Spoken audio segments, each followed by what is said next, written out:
नमस्कार, आप देख रहे हैं न्यूज ब्लास्ट और मैं हूं आपके साथ ज्योतिका। आइए रुक करते हैं खबर की ओर।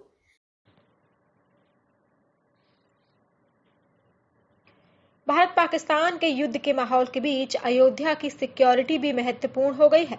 रामनगरी अयोध्या का चार्ज लेने के बाद एसएसपी डॉक्टर गौरव ग्रोवर ने सिक्योरिटी के बारे में बताया कि सुरक्षा की दृष्टि से जो भी सिक्योरिटी के इंस्टॉलेशंस हैं या जो महत्वपूर्ण स्थल हैं, उनकी सुरक्षा के लिए पहले से ही जो सुरक्षा चल रही है उस सुरक्षा के लिए फोर्स का डिप्लॉयमेंट है। सुरक्षा की दृष्टि से सिविल पुलिस के अलावा पीएसी, एसएसएफ, सीआरपीएफ है या अलग सुरक्षा एजेंसियां हैं, उन सब में अच्छा समन्वय बनाते हुए भारत पाकिस्तान के युद्ध के माहौल की परिस्थितियों को देखते हुए अधिक सेंसिटाइज होते हुए सुरक्षा का एक सुदृढ़ घेरा है जिसका पालन कराया जा रहा है। इसके साथ ही जो श्रद्धालु अयोध्या आ रहे हैं उनको भी कोई दिक्कत ना हो, वे सुगमता से दर्शन करें, उसमें भी कोई विघ्न ना पड़े। दोनों चीजों को बैलेंस करते हुए सिक्योरिटी लागू की गई है। भारत पाकिस्तान के युद्ध के माहौल के बीच राम मंदिर की सुरक्षा के सवाल पर उन्होंने कहा कि जो भी टेक्नोलॉजी सिक्योरिटी जो भी जरूरी है, डिप्लॉयमेंट के साथ साथ आधुनिक टेक्नोलॉजी का भी इस्तेमाल हो रहा है। सभी आधुनिक टेक्नोलॉजी को पहले से ही डिप्लॉयमेंट किया गया है, उसका इस्तेमाल भी किया जा रहा है। किसी भी परिस्थिति में चुनौती के लिए अपने आप को हम लोग तैयार किए हुए हैं। अयोध्या में क्राउड मैनेजमेंट के सवाल पर एसएसपी ने कहा कि जब महाकुंभ प्रयागराज में चल रहा था उस समय अयोध्या में भारी संख्या में श्रद्धालु आए थे।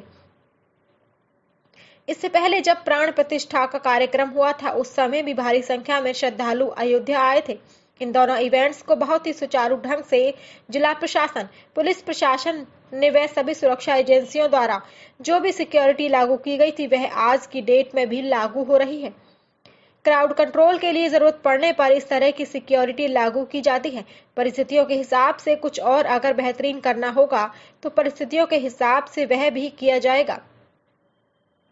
डॉक्टर गौरव ग्रोवर, एसएसपी अयोध्या। देखिए, जनपद अयोध्या में सुरक्षा की दृष्टि से जो भी हमारे वाइटल इंस्टॉलेशन हैं या हमारे धार्मिक स्थल हैं, उनकी सुरक्षा हेतु पहले से जो एसओपीज़ हमारे यहाँ बनी हुई हैं, जो सुरक्षा के लिए हमारी फोर्सेस यहाँ पर डिप्लॉयड हैं, जो सिविल पुलिस के अलावा चाहे वो पीएसी है, एसएसएफ है, सीआरपीएफ है या विभिन्न अलग एजेंसीज यहाँ पर डिप्लॉयड हैं, उन सब में अच्छा समन्वय बनाते हुए इस परिस्थितियों को देखते हुए और ज़्यादा सेंसिटाइज होते हुए सुरक्षा का एक सुदृढ़ घेरा उसका पालन कराया जा रहा है। साथ साथ जो हमारे श्रद्धालु यहाँ पर आ रहे हैं उनको भी इस वजह से कोई दिक्कत ना हो, उनकी सुगमता से जो वो दर्शन कर रहे हैं, आस्था से आ रहे हैं, उसमें भी कोई विघ्न ना डले। इन दोनों चीज़ों को बैलेंस करते हुए इस चीज़ को लागू किया जाए। जो भी टेक्नोलॉजी सिक्योरिटी के लिए ज़रूरी है, डिप्लॉयमेंट के साथ साथ जो भी फोर्स मल्टीप्लायर्स हैं या टेक्नोलॉजी का इस्तेमाल हो रहा है, उन सभी चीज़ों को यहाँ पर पहले से डिप्लॉय किया गया है, उनको यूज़ भी किया जा रहा है और किसी भी परिस्थिति या चुनौती के लिए अपने आप को हम लोगों ने तैयार किया।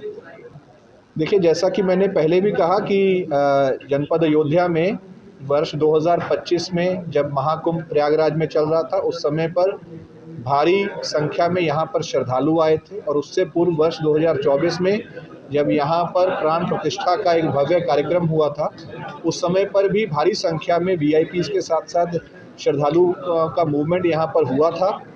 ये दोनों इवेंट्स को बहुत ही सुचारू रूप से यहाँ के पूरे प्रशासन और पुलिस और बाकी सभी एजेंसीज द्वारा बखूबी निभाया गया था। वो सारी जो एसओपीज़ उस समय पर बनी थी और जो आज की डेट में भी लागू होती हैं क्राउड कंट्रोल के लिए, उन सभी को ज़रूरत पड़ने पर लागू किया जाता है और लागू किया जाएगा।